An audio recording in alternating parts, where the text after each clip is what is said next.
আসসালামু আলাইকুম সুপ্রিয় শিক্ষার্থীবৃন্দ, রাজশাহী কলেজের একাদশ শ্রেণীর অনলাইন ক্লাসে সকলকে স্বাগত।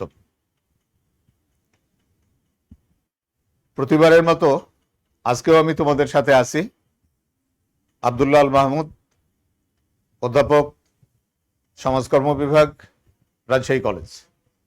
সুপ্রিয় শিক্ষার্থী, তোমাদের মনে থাকার কথা যে আমরা প্রথম পত্রের পঞ্চম অধ্যায়ের আলোচনায় আছি।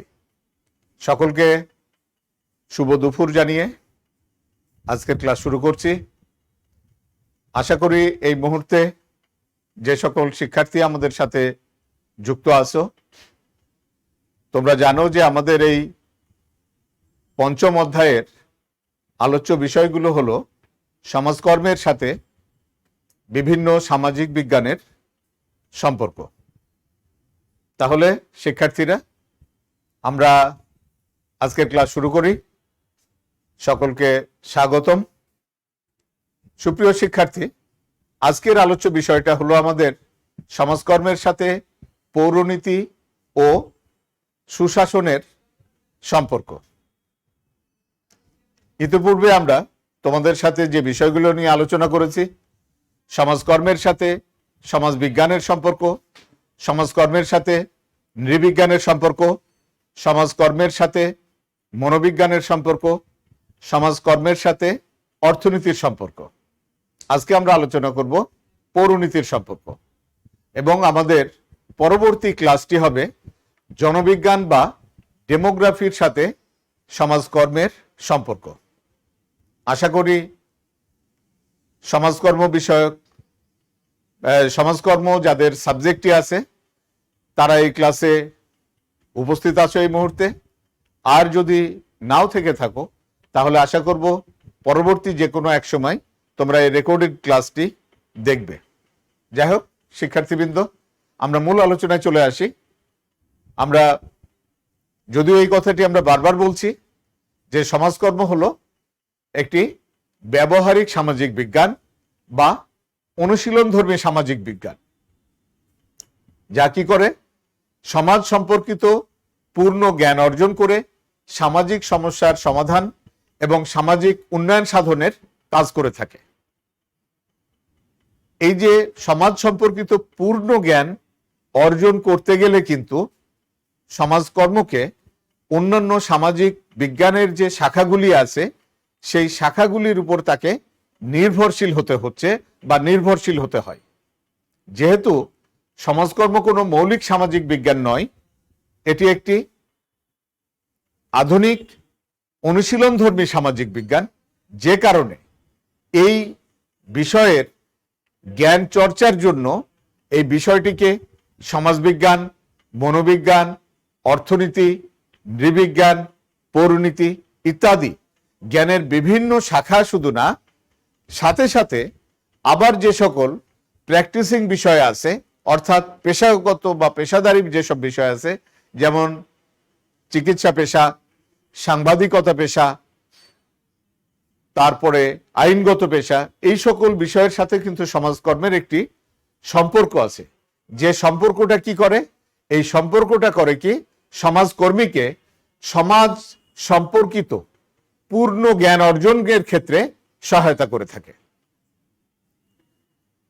এই যে মানুষের সমাজকর্মের যেটা মূল উদ্দেশ্য হলো মানুষকে তার সামাজিক সমস্যার সমাধানে কি করে বৈজ্ঞানিকভাবে জ্ঞান অর্জন করে বা বিজ্ঞান ভিত্তিকভাবে তাকে সমস্যার সমাধান করতে সহায়তা করে।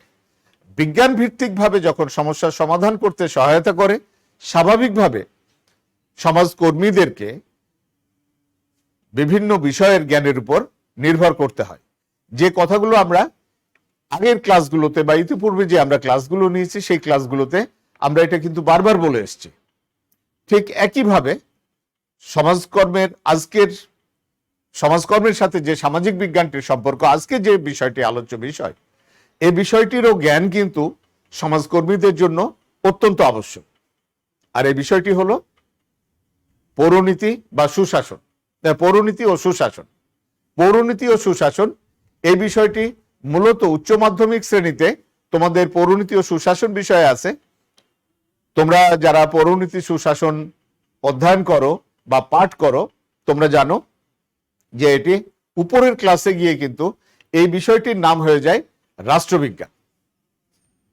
খুব স্বাভাবিকভাবে মানুষ যেহেতু রাজনৈতিক জীব, এই জন্য মানুষের রাজনৈতিক জীব অর্থাৎ হলো মানুষ রাজনীতি করে, এই জন্য রাজনৈতিক জীব না। মানুষ জন্মগ্রহণ করে কোনো একটি রাষ্ট্রে, এই যে রাষ্ট্রের সাথে তার একটা সম্পর্ক, এই বিষয়টি কিন্তু মানুষকে একটা রাজনৈতিক জীব হিসাবে পরিণত করে। যেমন আমরা বাংলাদেশে জন্মগ্রহণ করে আমরা বাংলাদেশী, পাশাপাশি কেউ যদি মার্কিন যুক্তরাষ্ট্রে জন্মগ্রহণ করে বা কারোর আইডেন্টিটি যদি মার্কিন যুক্তরাষ্ট্র ভিত্তিক হয়, তাহলে সে কিন্তু আমেরিকান হচ্ছে।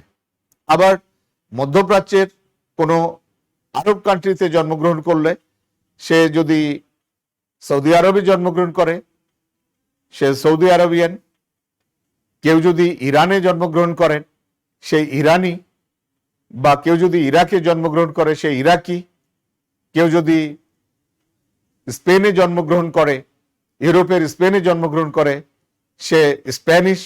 এরকম ভাবে প্রত্যেকটি মানুষের কিন্তু একটা রাজনৈতিক আইডেন্টিটি থাকে। আর এই কথাটি কিন্তু বলেছেন রাষ্ট্রবিজ্ঞানের, যাকে আমরা জনক হিসাবে জানি, দার্শনিক অ্যারিস্টটল। অ্যারিস্টটল বলছে কি যে স্বভাবগতভাবেই মানুষ সামাজিক ও রাজনৈতিক জীব।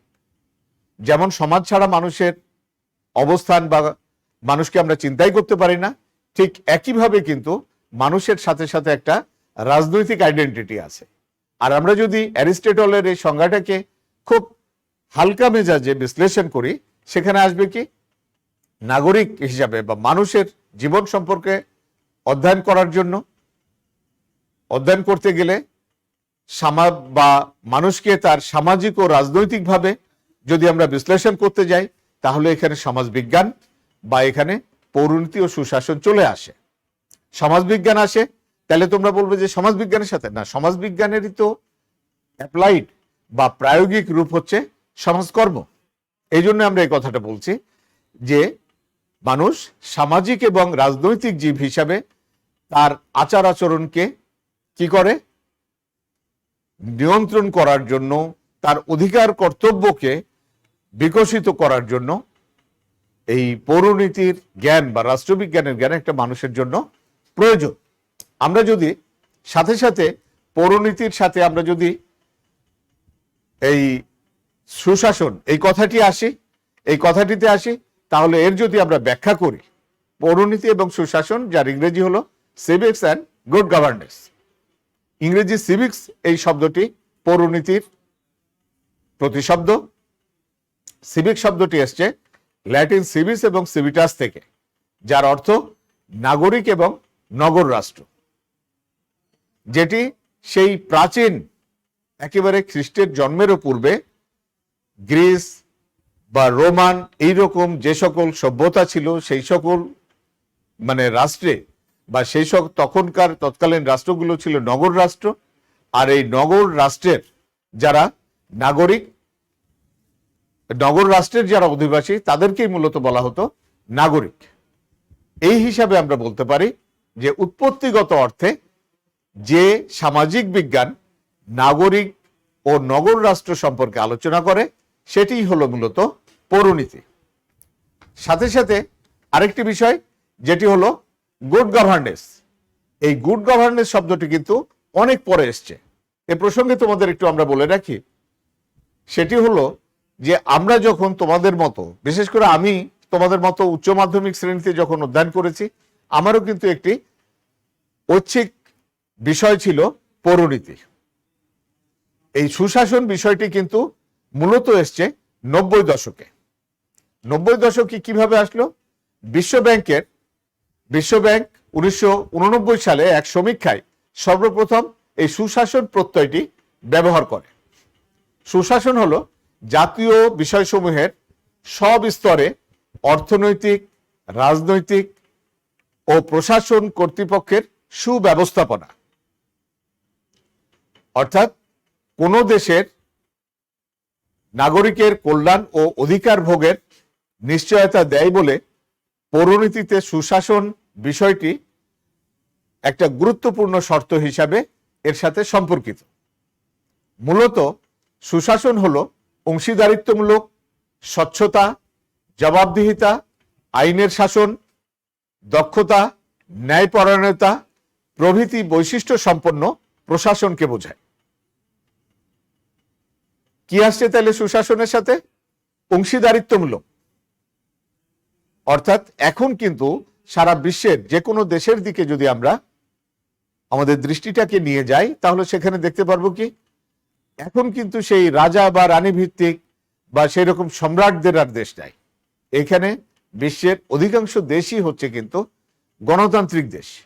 আর এই গণতান্ত্রিক দেশে কি হচ্ছে? নাগরিকদের একটা অংশীদারিত্ব থাকছে। কিরকম অংশীদারিত্ব? যে তারা নির্বাচনের মাধ্যমে তাদের শাসক বা তাদের এই শাসন ব্যবস্থার সাথে যারা জড়িত থাকবে তাদেরকে ঠিক করা হচ্ছে। সাথে সাথে আরেকটি বিষয় বলা হচ্ছে কি, যে স্বচ্ছতা, অর্থাৎ এই শাসনের ক্ষেত্রে স্বচ্ছতা, জবাবদিহিতা। কার কাছে জবাবদিহিতা? শাসক বর্গ বা যারা শাসন কাজের সাথে যারা জড়িত থাকবে তারা জনগণের কাছে শাসক এই জবাবদিহিতা করবে। সাথে সাথে আছে আইনের শাসন। আইনের শাসনটা কি? আইনের শাসন হচ্ছে যে যেখানে আইনের পুরোপুরি বা ন্যায় বিচার বা ন্যায়পরায়ণতার সুষ্ঠু বাস্তবায়ন হবে, এইরকম একটি প্রশাসন যেখানে সুশাসন ব্যবস্থাটি আসছে। সুশাসন প্রত্যয় দ্বারা সরকারি ব্যবস্থাপনার অপব্যবহার, দুর্নীতিমুক্ত ও আইনের শাসনের যথাযথ শ্রদ্ধা প্রদর্শনের প্রবণতাকেই নির্দেশ করে থাকে। তাহলে সুপ্রিয় শিক্ষার্থী, আমরা এর মধ্যে আমি আরেকটু বলে রাখি, তোমরা যারা পৌরনীতি বিষয়টি অধ্যয়ন করো বা পাঠ করো তারা তো এ সম্পর্কে জানো। এই কথাগুলি বললাম মূলত তাদের জন্যই যারা পৌরনীতি বিষয়টি অধ্যয়ন করো না বা যাদের পাঠ্য বিষয় হিসাবে পৌরনীতি নেই।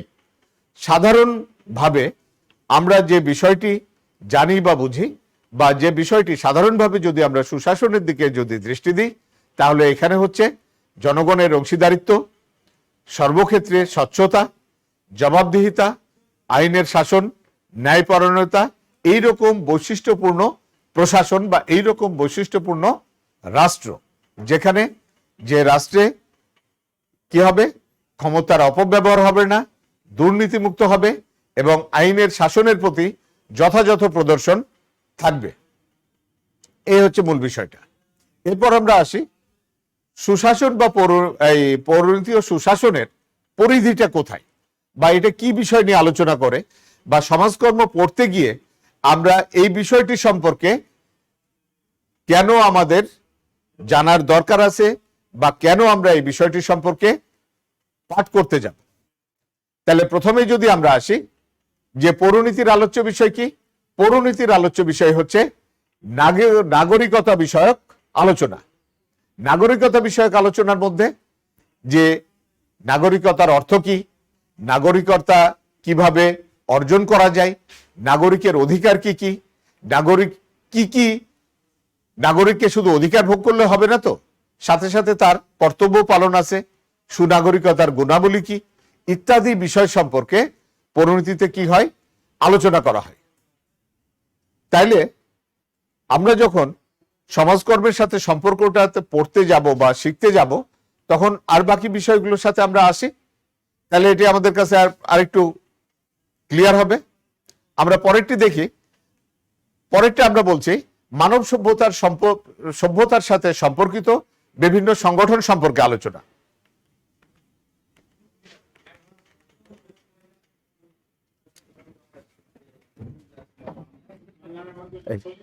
এই যে ফোন দিলাম, আমাদের মনিকে একটু আসতে, এখানে আসো। সুপ্রিয় শিক্ষার্থী, আমাদের পরের বিষয়টি কি? মানব সভ্যতার সাথে সম্পর্কিত বিভিন্ন সংগঠন সম্পর্কে আলোচনা। মানব সভ্যতার সাথে বিভিন্ন সংগঠন অর্থাৎ সমাজ। খুব মোটা দাগে যদি আমরা দেখি, মানব সভ্যতার কথা যখনই আমরা বলতে যাই তখন কি হচ্ছে? সমাজ গঠিত হচ্ছে, সমাজ থেকে পরিবার এবং সেই সব ক্ষেত্রে দেখা যাচ্ছে কি সমাজের বিভিন্ন ধরনের বিকাশ, পরিবর্তন, বিবর্তন, এই সকল বিষয়গুলো নিয়ে পরিণতি আলোচনা করে। শুধু সমাজ না, সমাজের সাথে সাথে যদি আমরা সমাজের সাথে সাথে কিন্তু একেবারে খুব ওতপ্রোতভাবে বা ঘনিষ্ঠভাবে জড়িত বিষয় হচ্ছে, খুব আমাদের কাছে দেখা বিষয়, সেটি হচ্ছে পরিবার।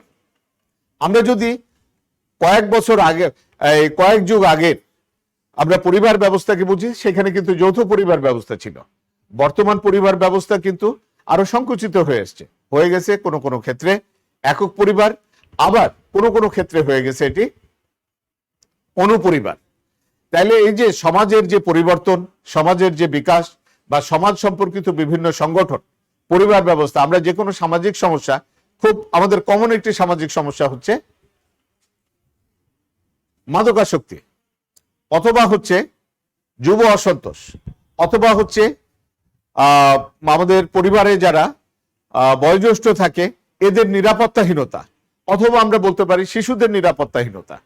তাহলে এই যে শিশুদের নিরাপত্তাহীনতা, বয়োজ্যেষ্ঠদের নিরাপত্তাহীনতা, এই শিশুদের নিরাপত্তার সাথে কিন্তু যৌথ পরিবার ব্যবস্থার একটা ঘনিষ্ঠ সম্পর্ক আছে।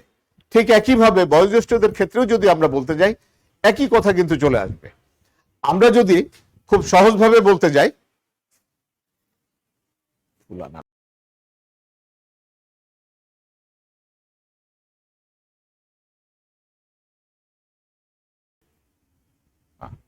আমরা যদি খুব সহজভাবে বলতে যাই যে অনুপরিবার বা একক পরিবার, যেগুলি এই একক পরিবার বা অনুপরিবারগুলিতে কি হচ্ছে, পরিবারের যারা নির্ভরশীল সদস্য অর্থাৎ শিশু বা বয়োজ্যেষ্ঠরা, তারা কিন্তু একটা নিরাপত্তাহীনতায় ভুগছে। যৌথ পরিবার ব্যবস্থা কেন ভাঙলো, যৌথ পরিবার থেকে কেন একক পরিবারে পরিণত হলো, এবং সেখান থেকে কি কি সমস্যা দেখা দিচ্ছে, এই সমস্যাগুলো সমাধান করার জন্য কি কি বিষয় আসতে পারে, এইগুলো কিন্তু এই যে মানব সভ্যতার সাথে সম্পর্কিত বিভিন্ন সংগঠন সম্পর্কে আলোচনা। যদিও এটি সমাজবিজ্ঞানেরও একটি বিষয়, আবার এটি পৌরনীতিরও একটি বিষয়। কেননা আমরা কিন্তু আমাদের আগের ক্লাসগুলোতে কি বলেছি যে সামাজিক বিজ্ঞানগুলো কিন্তু পরস্পরের সাথে অত্যন্ত ঘনিষ্ঠভাবে সম্পর্কিত। ঠিক একইভাবে সমাজকর্মেরও কিন্তু এখানে একটি বিষয় চলে আসছে। যখন এই রকম নির্ভরশীল সদস্যরা নিরাপত্তাহীনতায় ভুগছে, এর ফলে গড়ে উঠছে বা এই সমস্যা থেকে উত্তরণের জন্য নতুন নতুন সংগঠন তৈরি হচ্ছে। কি সংগঠন তৈরি হচ্ছে? এই ডে কেয়ার সেন্টার, যেখানে শিশুদের যেসব কর্মজীবী মায়েরা আছে, কর্মজীবী মায়েরা যেন নিরবিচ্ছিন্নভাবে তাদের কাজের সাথে নিজেরা যুক্ত থাকতে পারে, এই জন্য সেখানে করা হচ্ছে কি, তৈরি করা হচ্ছে ডে কেয়ার সেন্টার বা দিবা যত্ন কেন্দ্র বা শিশু পরিচর্যা কেন্দ্র। আবার বয়োজ্যেষ্ঠদের জন্য করা হচ্ছে কি, ওল্ড এজ হোম বা প্রবীণ কল্যাণ সংঘ। এইরকম করে সেখানে যারা বয়োজ্যেষ্ঠ থাকছে তাদেরকে দেখাশোনা করা, তাদের যে মৌলিক চাহিদাগুলো আছে সেগুলো পূরণ করা, এইরকম বিষয়গুলো আছে। এই জন্য এই যে মানব সভ্যতার সাথে সম্পর্কিত বিভিন্ন সংগঠনের যে বিষয়টি আমরা বলছি, যে সমাজ বিকাশ পাচ্ছে, সমাজের বিবর্তন ঘটছে, পরিবর্তন ঘটছে, সাথে সাথে বিভিন্ন সংগঠনেরও কিন্তু সমাজের মধ্যে যে সংগঠনগুলো আছে তারও কিন্তু আচার আচরণের বা নেচার বা প্রকৃতির কিন্তু পরিবর্তন ঘটছে। এই বিষয়ে পরিণতি আলোচনা করে। তারপর আমরা বলছি রাজনৈতিক প্রতিষ্ঠান সম্পর্কে আলোচনা।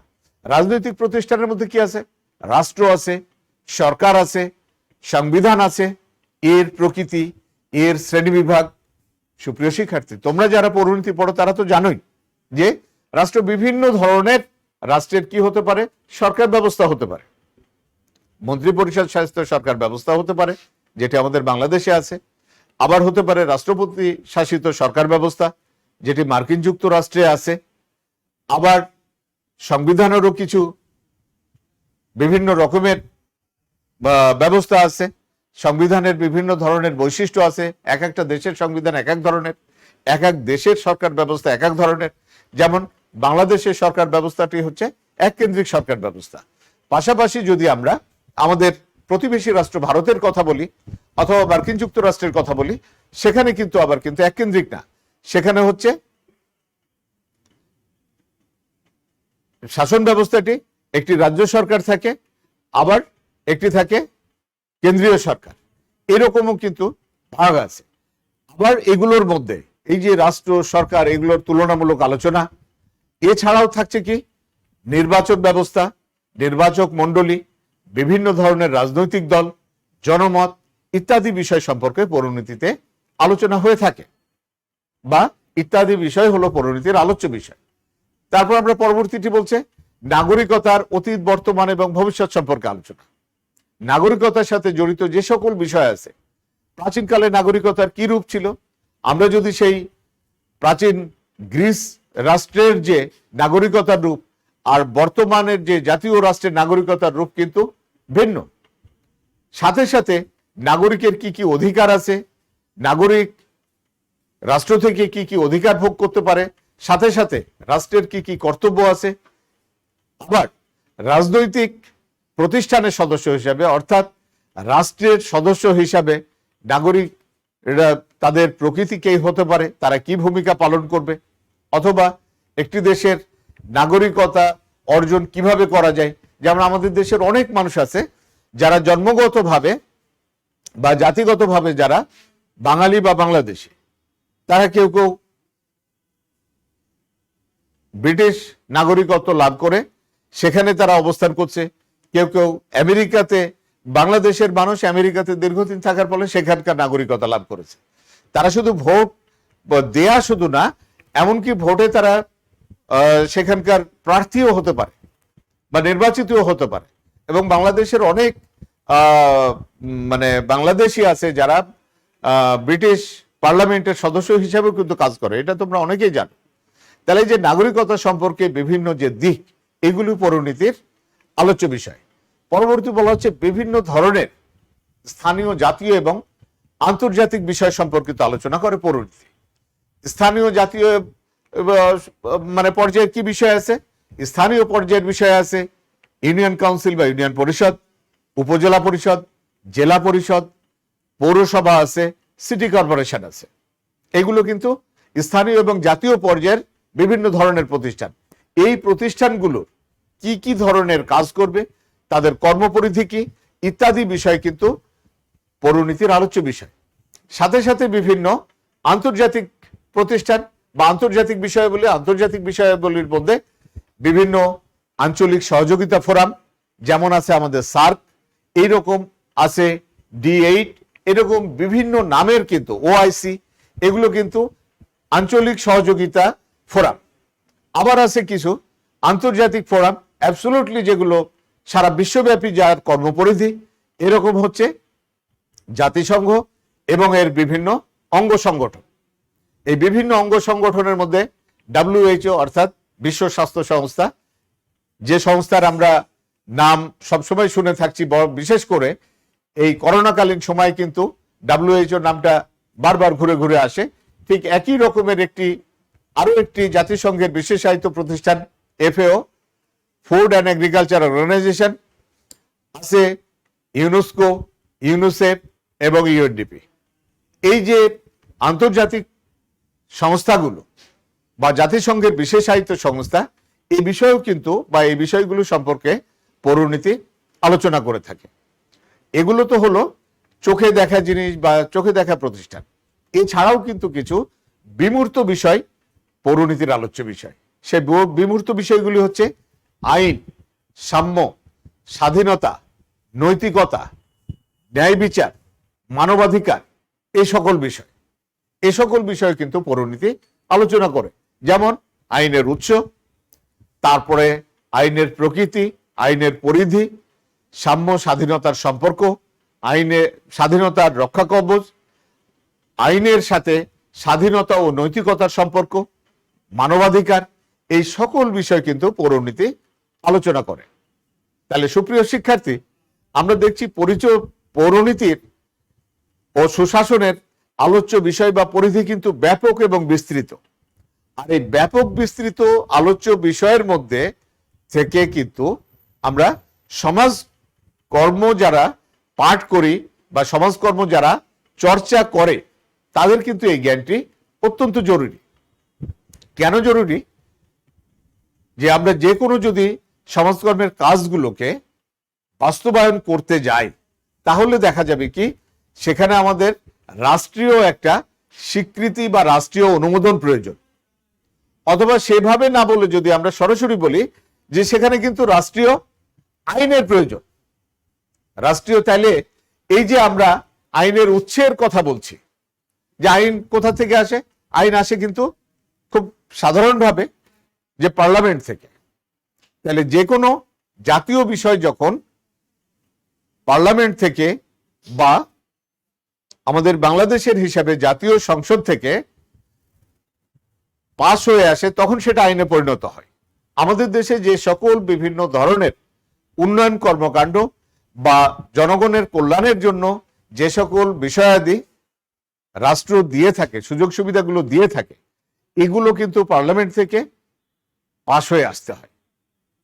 এই যে পার্লামেন্ট থেকে পাশ হয়ে আসার সাথে সাথে কি বিষয়, পার্লামেন্টটা একনায়কতান্ত্রিক হবে না সেটি গণতান্ত্রিক হবে, এবং গণতান্ত্রিক হলে কার ক্ষমতা, রাষ্ট্রপতির ক্ষমতা কতটুকু থাকবে, মন্ত্রী পরিষদের বা প্রধানমন্ত্রীর ক্ষমতা কতটুকু থাকবে, কে প্রধানমন্ত্রী হবেন, বা স্থানীয় সরকার ব্যবস্থাগুলো কিভাবে পরিচালিত হবে, জনগণের ভোটে যারা নির্বাচিত হবেন তাদের কতটুকু অধিকার থাকবে, তারা কোন কোন কাজগুলি করবেন।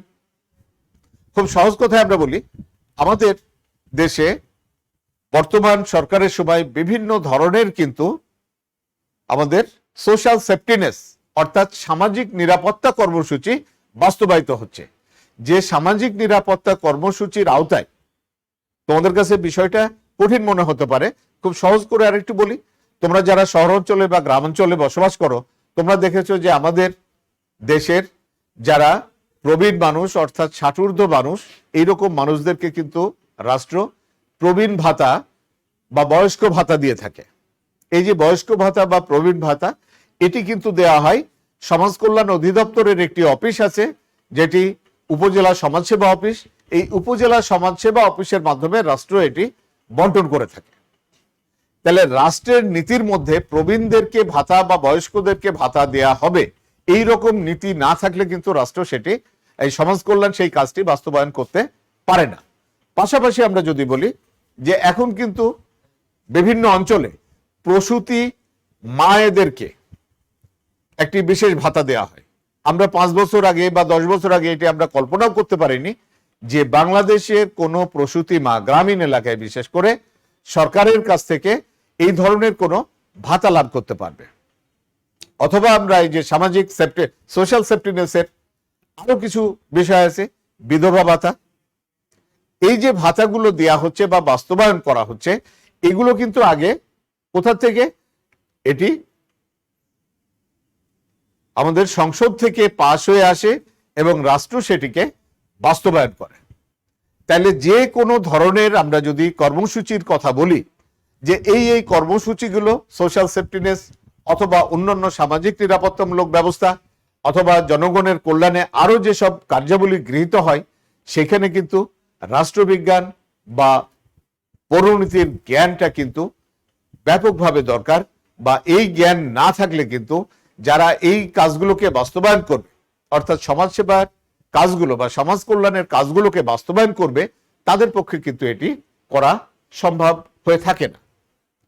তাহলে সুপ্রিয় শিক্ষার্থী, আমরা পৌরনীতির যে পরিধি বা আলোচ্য বিষয় যেগুলো বললাম, সেগুলো হলো নাগরিকতা বিষয়ক জ্ঞান, মানব সভ্যতার সাথে সম্পর্কিত বিভিন্ন সংগঠন সম্পর্কিত জ্ঞান অর্থাৎ সমাজ, পরিবার, আরো অন্যান্য যে সংগঠন আছে ইত্যাদি সম্পর্কে, বিভিন্ন রাজনৈতিক প্রতিষ্ঠান, যে রাজনৈতিক প্রতিষ্ঠান সম্পর্কে আমাদের চলে আসছে, রাষ্ট্র, সরকার, সংবিধান, তারপরে হচ্ছে আইনসভা, বিচার ব্যবস্থা, এগুলোর প্রকৃতি, এগুলোর শ্রেণীবিভাগ, এগুলোর সম্পর্কে তুলনামূলক আলোচনা, তারপরে নির্বাচক মণ্ডলী, এই বিষয়গুলি চলে আসছে। নাগরিকতার বিভিন্ন বিষয় অর্থাৎ নাগরিকতার অতীতে কি রূপ ছিল, বর্তমানে নাগরিকতার কি রূপ আছে, বা ভবিষ্যতে এর রূপরেখাটি কেমন হতে পারে ইত্যাদি বিষয়গুলি আছে। বিভিন্ন ধরনের জাতীয় আন্তর্জাতিক, বিভিন্ন স্থানীয় জাতীয় এবং আন্তর্জাতিক বিভিন্ন প্রতিষ্ঠান সম্পর্কিত আলোচনা। আমরা জানি যে আমাদের যে কাজগুলো বাস্তবায়ন হয়ে থাকে, আমরা খুব সাধারণ কথায় বলি যে আমরা যদি এই যে ইউনিসেফ বা ইউএনডিপি অথবা ইউনেস্কোর কথা যদি বলি, এরা যে কাজগুলো করে থাকে এই কাজগুলোর সাথে কিন্তু সমাজ কল্যাণের যে অ্যাপ্লাইড দিকটা বা প্রায়োগিক দিকটা এই রকম আন্তর্জাতিক সংস্থাগুলো থেকেই কিন্তু এই কাজগুলো বাস্তবায়িত হয়ে থাকে। এরপরে আমরা যদি বলি, সুপ্রিয় শিক্ষার্থী, এই প্রসঙ্গে তোমাদের আরো একটি বিষয় আরেকটু মনে করিয়ে দিতে চাই, সেটি হচ্ছে কিন্তু বাংলাদেশে অর্থাৎ তৎকালীন 1947 সালে পাকিস্তান এবং ভারত নামে এই উপমহাদেশে যে দুইটি আলাদা রাষ্ট্র গঠিত হয়, সেই দুইটি রাষ্ট্রের একটি অংশ ছিল পাকিস্তানের পূর্ব পাকিস্তান, যেটি পরবর্তীতে 1971 সালে আমরা মহান মুক্তিযুদ্ধের মাধ্যমে অর্জন করি। এই পূর্ব পাকিস্তান বা পশ্চিম পাকিস্তান যেখানে আমরা বলি না কেন, এই রাষ্ট্রে কিন্তু আধুনিক সমাজকর্মের, দুঃখিত, আধুনিক সমাজ কল্যাণের বা সমাজকর্ম বিষয়টির সূচনার ক্ষেত্রে কিন্তু সব থেকে বড় ভূমিকা বা একক ভূমিকা ছিল জাতিসংঘের। কেননা তৎকালীন পাকিস্তান সরকার তার যেসব অর্থনৈতিক এবং সামাজিক সমস্যাগুলো দেখা দিচ্ছিল দেশ স্বাধীন হওয়ার পর, এই সমস্যাগুলো থেকে উত্তরণের জন্য বা মোকাবেলার জন্য তারা করে কি, জাতিসংঘের কাছে সাহায্য প্রার্থনা করে। জাতিসংঘের যে 6টি শাখার মধ্যে একটি অন্যতম শাখা হচ্ছে সামাজিক ও অর্থনৈতিক পরিষদ।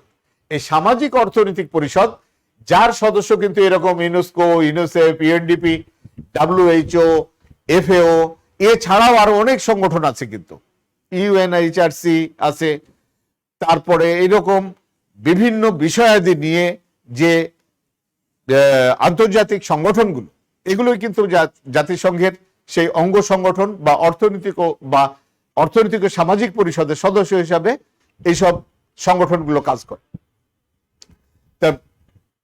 তৎকালীন পাকিস্তান সরকার অর্থাৎ 47 পরবর্তী যে পাকিস্তান সরকার ছিল, তারা যখন জাতিসংঘের কাছে সাহায্য প্রার্থনা করলো যে আমাদের এই সদ্য স্বাধীন রাষ্ট্রে আমরা আমাদের সমস্যাগুলো মোকাবেলা করতে আমাদের সমস্যা হচ্ছে, তখন কিন্তু তাদের এই সাহায্যের জন্য এই আধুনিক বিজ্ঞানসম্মত সমস্যা সমাধানের সামাজিক বিজ্ঞান সমাজকর্মের বিকাশটি এখানে করে জাতিসংঘ।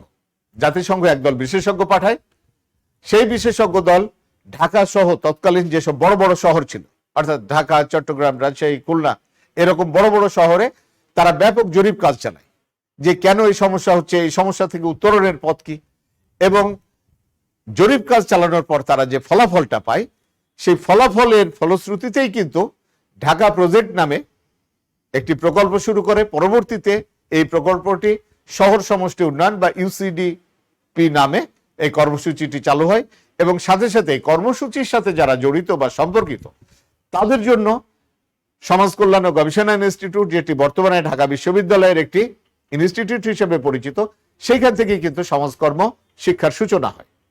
আশা করি তোমরা বিষয়টি পরবর্তী অধ্যায়গুলোতে আরো গভীরভাবে জানতে পারবে। এটা কিন্তু জাস্ট তোমাদের জানার জন্য যে এই জাতিসংঘ নামক প্রতিষ্ঠানটি, এটির জ্ঞান নিয়ে সমাজকর্মীরা কিভাবে এগিয়ে যাবে বা কেমন করা এগোবে, এই বিষয়টি। আরেকটি বিষয় এসছে যে আমরা তো বললাম যে এগুলো হচ্ছে মূর্ত বিষয়, যে বিষয়গুলো আমরা চোখে দেখে থাকি। আর কিছু বিমূর্ত বিষয় আছে, আইন, সাম্য, স্বাধীনতা, নৈতিকতা, এই বিষয়গুলো কিন্তু পৌরনীতি আলোচনা করে, যেখান থেকে আসে বিভিন্ন ধরনের সমাজ সংস্কার, বিভিন্ন ধরনের সামাজিক আইন, যে সামাজিক আইন বা সমাজ সংস্কার সমাজ কল্যাণের পথে একটি বড় সহায়ক হিসাবে কাজ করে। তাহলে সুপ্রিয় শিক্ষার্থী, আমরা এবার চলে আসি যে পৌরনীতি সুশাসনের সাথে সমাজকর্মের সম্পর্ক। যদিও আমাদের হেডলাইনটা আছে পৌরনীতি ও সুশাসনের সম্পর্ক, তা কিন্তু না। সমাজকর্মের সাথে পৌরনীতি ও সুশাসনের সম্পর্ক। সমাজকর্মের সাথে পৌরনীতি সুশাসনের সম্পর্কটা কি রকম? বলা হচ্ছে বিষয়বস্তু ও লক্ষ্যটা অভিন্ন, বিষয়বস্তুগত কিন্তু দিক আলাদা আছে, কিন্তু যদি আমরা মোটা দাগে দেখি, যে লক্ষ্য নিয়ে রাষ্ট্রবিজ্ঞান বা পৌরনীতি একটি স্বতন্ত্র সামাজিক বিজ্ঞান হিসাবে আমাদেরকে সুনাগরিক হিসাবে গড়ে তুলছে, সাথে সাথে আমাদের বিভিন্ন উন্নয়ন বা কল্যাণের কাজ করছে, ঠিক একইভাবে সমাজ কল্যাণ কিন্তু এই অভিন্ন পৌরনীতির সাথে যুগপৎভাবে অভিন্ন লক্ষ্য বিষয়বস্তু নিয়ে কাজ করছে। এরপর বলা হচ্ছে রাষ্ট্র সম্পর্কিত জ্ঞানের উৎস। রাষ্ট্রবিজ্ঞান বা পৌরনীতি যেটাকে আমরা বলছি, এটা কিন্তু রাষ্ট্র সম্পর্কিত জ্ঞানের মূল উৎস। সমাজ কল্যাণ যখন বা সমাজ কর্ম যখন কাজ করতে যায়, তখন কিন্তু সেই রাষ্ট্র সম্পর্কে বা রাষ্ট্রের বিভিন্ন বিষয়াদি সম্পর্কে কিন্তু তাদের ভালো একটা জ্ঞান থাকার দরকার আছে, বা এই জ্ঞানের জন্য সমাজকর্মীরা বা সমাজকর্ম বিষয়টি পৌরনীতি বা রাষ্ট্রবিজ্ঞানের উপরে নির্ভর করে। এরপর আমরা আসি অধিকার ও কর্তব্য সম্পর্কিত জ্ঞান। নাগরিকের কি কি অধিকার আছে, নাগরিককে কি কি কর্তব্য পালন করতে হয়। শুধু তো অধিকার ভোগ করলে হবে না, সাথে সাথে কর্তব্য পালনের বিষয় কিন্তু চলে আসে। এই বিষয় সম্পর্কিত জ্ঞান বা ধারণা সমাজ কর্ম বিষয় তারা নেয় কোথা থেকে? পৌরনীতি থেকে। এবং সেইভাবেই কিন্তু এই অধিকার কর্তব্যগুলো প্রতিষ্ঠিত হয়। যেমন উদাহরণ হিসেবে আমরা বলতে পারি যে আমাদের এই উপমহাদেশে যে সমাজ সংস্কারমূলক কাজগুলো হয়েছিল, যেটি তোমাদের ক্লাসেও আমরা আলোচনা করেছি, যেমন রাজা রামমোহন রায় কর্তৃক সতীদাহ প্রথা উচ্ছেদ যে আইনটি ব্রিটিশ সরকার পাশ করে, এই যে ব্রিটিশ সরকার সতীদাহ সম্পর্কিত একটি আইন পাশ করলো, এখানে কি করা হয়েছে? তৎকালীন ব্রিটিশ ভারতের নারী সমাজের অধিকার কিন্তু রক্ষা করা হয়েছে। তাহলে নাগরিকদের অধিকার রক্ষার রাষ্ট্র কাঠামোর মধ্যে থেকে নাগরিকদের অধিকার রক্ষা করার জন্য কি ব্যবস্থা গ্রহণ করা যাবে বা কিভাবে করা যাবে বা কি অধিকারগুলো সেখানে প্রয়োগ করা যাবে, এই সম্পর্কিত জ্ঞানের জন্য সমাজকর্মে রাষ্ট্রবিজ্ঞানের জ্ঞানের বা পৌরনীতির জ্ঞানের প্রয়োজন পড়ছে। এরপর বলা হচ্ছে সংস্কার সাধন ও সমাজ সংস্কার ও উন্নয়ন সাধন। যে সমাজ সংস্কারের কথা আমরা বললাম, আমরা যদি বর্তমান প্রেক্ষাপটে বলি, আমরা আমাদের দেশের বিভিন্ন সামাজিক সমস্যা নিয়ে যখন আলোচনা করি, এই বিভিন্ন সামাজিক সমস্যাগুলোর মধ্যে কি থাকে? অন্যতম একটা আমাদের সমস্যা হচ্ছে অজ্ঞতা। আমাদের দেশের প্রেক্ষাপটে অজ্ঞতা বা নিরক্ষরতা। এই অজ্ঞতা বা নিরক্ষরতা দূরীকরণের জন্য সরকার বিভিন্নমুখী পদক্ষেপ। আমরা যদি বর্তমান সরকারের কথা ধরি, তাহলে দেখো বঙ্গবন্ধু সরকার 1972 সালে দেশ স্বাধীন হওয়ার পরই কিন্তু কি করেছিলেন? দেশের নিরক্ষরতা দূর করার জন্য বা শিক্ষা বিস্তারের জন্য প্রাথমিক শিক্ষাকে জাতীয়করণ করেছিলেন। পরবর্তীতে কিন্তু আরো যে সকল বেসরকারি প্রাথমিক বিদ্যালয় বা এরকম যে শিক্ষা ব্যবস্থাটি ছিল, সেখানে কিন্তু বর্তমান সরকার এসে এইগুলোকেও কিন্তু জাতীয়করণ বা রাষ্ট্রীয়করণ করে নেয়। সাথে সাথে রাষ্ট্র আমাদের এই নিরক্ষরতা দূর করার জন্য বা আমাদের শিক্ষা বিস্তারের জন্য কি করছে? প্রথম শ্রেণী থেকে নবম শ্রেণী পর্যন্ত বিনামূল্যে বই বিতরণ। নারী শিক্ষার অগ্রগতি বা উন্নয়ন করার জন্য কি করছে? আমাদের যারা মেয়ে শিক্ষার্থী আছে তাদের জন্য বিভিন্ন ধরনের উপবৃত্তির ব্যবস্থা। এই যে বিভিন্ন উন্নয়ন সাধনের কাজ বা এই যে সংস্কারমূলক কাজের মধ্যে আমরা ধরে নিতে পারি এই বর্তমান সরকার একটি উল্লেখযোগ্য কাজ করেছেন কি? নারী নির্যাতন রোধ করার জন্য। নারী নির্যাতনের একটা সূচনা বা স্টার্টিং জায়গা কিন্তু হচ্ছে কি মনে পড়ে? সেটি হচ্ছে ইভটিজিং। বিষয়টিকে যদিও হালকা হিসেবে দেখা হতো, দেখা যাচ্ছে যে ইভটিজিং থেকেই কিন্তু পরবর্তীতে নারী নির্যাতন একটা ভয়াবহ রূপ নিচ্ছে। সরকার কি করলেন? কি সংস্কার সাধন করলেন? আইনের মাধ্যমে কিন্তু ইভটিজিংটাকেও একটা অপরাধ বলে কিন্তু গণ্য করা হলো এবং ইভটিজারদের জন্য কিন্তু শাস্তির ব্যবস্থা করা। তাহলে এখানে কিন্তু একটা সমাজ সংস্কারের ব্যবস্থা হচ্ছে। এই সংস্কারটা কে করছে? রাষ্ট্র করছে। কিসের মাধ্যমে? জাতীয় সংসদের মাধ্যমে আইন পাশ করে বা পার্লামেন্টের মাধ্যমে আইন পাশের মাধ্যমে। তাহলে যে উন্নয়ন বা সংস্কার সাধন, সমাজের সংস্কার এবং উন্নয়ন করার জন্য কিন্তু রাষ্ট্রবিজ্ঞানের জ্ঞান এখানে প্রয়োজন হচ্ছে। এরপর বলা হচ্ছে কল্যাণমূলক রাষ্ট্র প্রতিষ্ঠা। সমাজকর্মের অন্যতম একটি লক্ষ্য হচ্ছে যে রাষ্ট্রের সকল সদস্য অর্থাৎ সকল নাগরিক সকল ধরনের সুযোগ সুবিধা সবকিছু সমানভাবে পাবে বা ভালো মতো পাবে। তার যে মৌলিক চাহিদাগুলো আছে, সকল ধরনের মৌলিক চাহিদাগুলো মিটবে বা সকল ধরনের মৌলিক চাহিদার পূরণ করবে কে? সরকার বা রাষ্ট্র। আর যখনই এই মৌলিক চাহিদাগুলো পূরণ করা হবে, তখনই কিন্তু রাষ্ট্রটি পরিণত হবে একটি কল্যাণমূলক রাষ্ট্রে। আর এই কল্যাণমূলক রাষ্ট্র প্রতিষ্ঠার ক্ষেত্রে যেরকম ভাবে পরিণতি বা রাষ্ট্রবিজ্ঞান কাজ করে, সমাজকর্ম কিন্তু এগুলো কি করে, বাস্তবায়নের মাধ্যমে কল্যাণমূলক রাষ্ট্রের একটি সুসংগঠিত রূপ দান করে থাকে।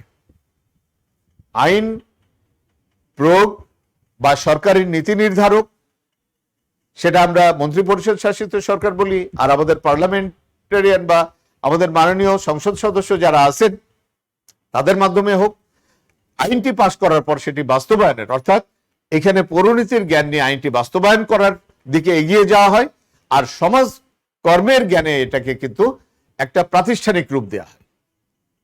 তারপরে বলা হচ্ছে সরকারের সমাজসেবা কার্যক্রম। সরকার কি কি ধরনের সমাজসেবা কার্যক্রম হাতে নিবে। আমাদের দেশে বা তৎকালীন পাকিস্তানে প্রথম যখন সমাজ কল্যাণ মন্ত্রণালয় প্রতিষ্ঠিত হয়েছিল, তখন কিন্তু এর কাজ বা কর্মপরিধি ছিল অত্যন্ত সীমিত। দিন যত যেতে থাকে আস্তে আস্তে কিন্তু এর কাজের পরিধি বাড়তে থাকে।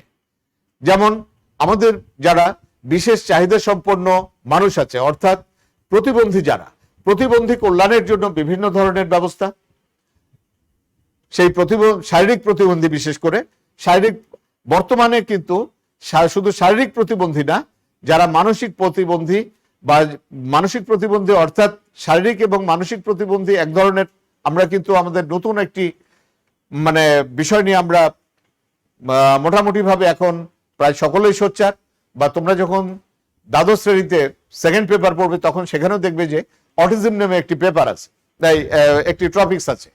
এই অটিজমের কথা বলি অথবা শারীরিক প্রতিবন্ধীদের কথা বলি, তাদের জন্য কিন্তু সরকারের বিভিন্ন সমাজসেবা কার্যক্রম আছে। এছাড়াও আমরা যেটি বললাম যে প্রবীণ ভাতা বা বয়স্ক ভাতা, বিধবা ভাতা, প্রসূতি মায়েদের জন্য যে ভাতা, এই যে বিভিন্ন ধরনের সরকারের সমাজসেবা কার্যক্রম, এগুলো কিন্তু সরকার বাস্তবায়নের করার বা প্রায়োগিক জায়গা হচ্ছে সমাজকর্ম বা সমাজ কল্যাণ। এরপরে আসি আমরা মানবাধিকার বা ন্যায় বিচার প্রতিষ্ঠা।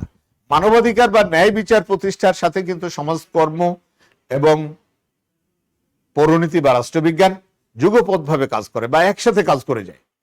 মানুষের কি কি অধিকার আছে, ন্যায় বিচার প্রতিষ্ঠার জন্য কেমন ধরনের সরকার ব্যবস্থা হওয়া দরকার, রাষ্ট্রের কোন কোন আইন প্রয়োগ করা দরকার বা কিভাবে প্রয়োগ করা দরকার, এই জন্য সমাজকর্ম পুরোপুরিভাবে নির্ভর করে কিন্তু রাষ্ট্রবিজ্ঞানের বা পরিণতির জ্ঞানের উপরে। মানবাধিকার বলতে কিন্তু একটি বিশাল বা বড় একটি বিষয়। এই বিষয়টিকে বাস্তবায়ন করার জন্য শুধুমাত্র নাগরিকের অধিকার কর্তব্য না, মানবাধিকার বলতে কিন্তু সারা বিশ্বের মানুষের অধিকার প্রতিষ্ঠিত করার বিষয়টি এখানে চলে আসছে। ন্যায় বিচার বলতে কিন্তু কোনো একক রাষ্ট্রের ন্যায় বিচার না, সারা বিশ্বের সকল রাষ্ট্রের নাগরিকদের বা জনগণের বা মানুষদের সেই ন্যায় বিচার প্রতিষ্ঠা বা ন্যায় বিচার পাওয়ার অধিকারের বিষয়টি আসছে। এই ক্ষেত্রে সমাজকর্ম পরিণতির জ্ঞানের উপরে বা রাষ্ট্রবিজ্ঞানের জ্ঞানের উপরে নির্ভর করছে। তারপরে বলা হচ্ছে জবাবদিহিতা ও অংশীদারিত্ব প্রতিষ্ঠা। জবাবদিহিতা বা অংশীদারিত্ব প্রতিষ্ঠা, এখানে হচ্ছে কিন্তু সমাজকর্মের অন্যতম একটি লক্ষ্য হচ্ছে সক্রিয় অংশগ্রহণ। এই যে সক্রিয় অংশগ্রহণ করলেই কিন্তু তখন অংশীদারিত্ব প্রতিষ্ঠা হচ্ছে। আমি যে কোনো একটি উন্নয়নমূলক কাজ একটা এলাকায় করা হচ্ছে, সেই উন্নয়নমূলক কাজে যদি সাধারণ জনগণের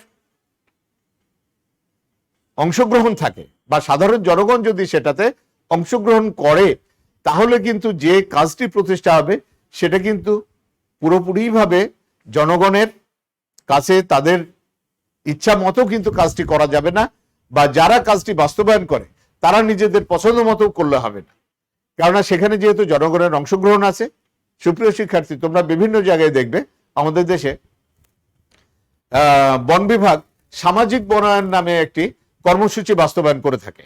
এই সামাজিক বনায়ন কর্মসূচি কিন্তু এটা শুধুমাত্র বন বিভাগের কাজ না, সেখানে কিন্তু লোকাল বা স্থানীয় যে সকল জনগণ থাকে তাদের একটা সক্রিয় সেখানে পার্টিসিপেশন থাকে, এবং সেই সামাজিক বনায়নের কিন্তু ফলভোগী বা উপকারভোগী কিন্তু এই সাধারণ জনগণ। যে কারণে কিন্তু আমাদের দেশে এই সামাজিক বনায়ন কর্মসূচিটা ব্যাপকভাবে জনপ্রিয়তা লাভ করেছে। সাথে সাথে হয়েছে কি, এটি জনগণের কাছে একটি ব্যাপকভাবে সাড়া ফেলেছে।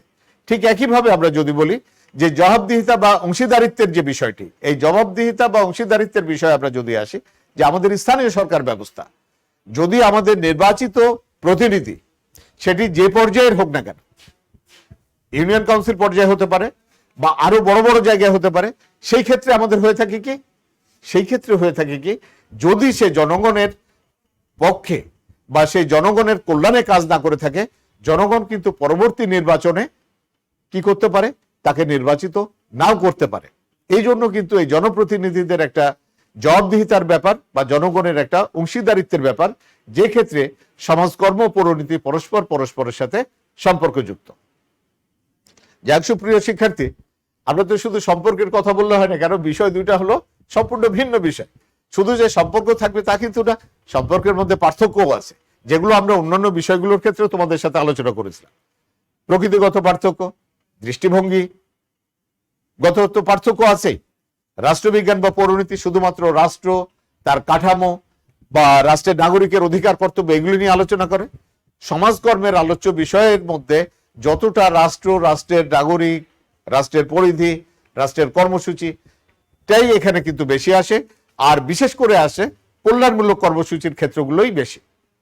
তারপরে যদি আমরা পরিধিগত পার্থক্য বলে, রাষ্ট্রবিজ্ঞানের পরিধি হলো গভীর, অন্যদিকে সমাজ কর্মের পরিধি হলো ব্যাপক, কিন্তু রাষ্ট্রবিজ্ঞানের পরিধির মতো গভীর না।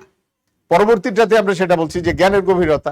জ্ঞানের গভীরতা রাষ্ট্রবিজ্ঞান রাষ্ট্র সম্পর্কিত সকল বিষয়, স্থানীয়, জাতীয় এবং আন্তর্জাতিক সকল বিষয় কিন্তু এখানে আলোচিত হয়। পক্ষান্তরে সমাজকর্মের আলোচ্য বিষয় কিন্তু অত গভীরতা পর্যন্ত যায় না। সমাজকর্মের আলোচ্য বিষয় রাষ্ট্রীয় কাঠামোর মধ্যে থেকে রাষ্ট্র কি কি ধরনের কর্মসূচি বাস্তবায়ন করছে বা বাস্তবায়িত হচ্ছে সেই বিষয়গুলো নিয়ে আলোচনা করে। উদাহরণ হিসাবে আমরা যদি বলি যে আমাদের দেশে যে ধরনের বয়স্ক ভাতা বা প্রবীণ ভাতা আমাদের চালু আছে বা বিধবা ভাতা চালু আছে, হয়তো বিশ্বের অন্য রাষ্ট্রে এটা নাও থাকতে পারে, কিন্তু সেদিক দিয়ে যদি আমরা বলি যে বিশ্বের সকল রাষ্ট্রের কিন্তু একটি পার্লামেন্ট আছে, এটি কিন্তু সব জায়গায় আছে, প্রত্যেক জায়গায় কিন্তু সরকার ব্যবস্থা আছে। এই দিক দিয়ে বলা চলে যে সমাজকর্ম তার জ্ঞান বা তার কর্মক্ষেত্রটা তার নিজ নিজ রাষ্ট্রের মধ্যে সীমাবদ্ধ থাকে, নিজ রাষ্ট্রের কাঠামোর উপরে নির্ভর করে, কিন্তু রাষ্ট্রবিজ্ঞান বা পরিণতির কাঠামো বা এর যে স্ট্রাকচারটি এটি কিন্তু সারা বিশ্বব্যাপী। তারপর বলা হচ্ছে পদ্ধতিগত। সমাজকর্মের কাজগুলো করতে গেলে কিছু সুনির্দিষ্ট পদ্ধতিতে কিন্তু করতে হয়, যদিও রাষ্ট্রবিজ্ঞান বা পরিণতির কাজগুলো পদ্ধতিগত আছে, যেমন ইলেকশনের একটা সুনির্দিষ্ট পদ্ধতি আছে, বা রাজনৈতিক দলের ক্ষেত্রেও কিন্তু আছে, কিন্তু সমাজকর্মের মতো এরকম ধরাবাঁধা পদ্ধতির মধ্যে থেকে কিন্তু হয় না। এরপর বলা হচ্ছে নৈতিকতার বিষয়।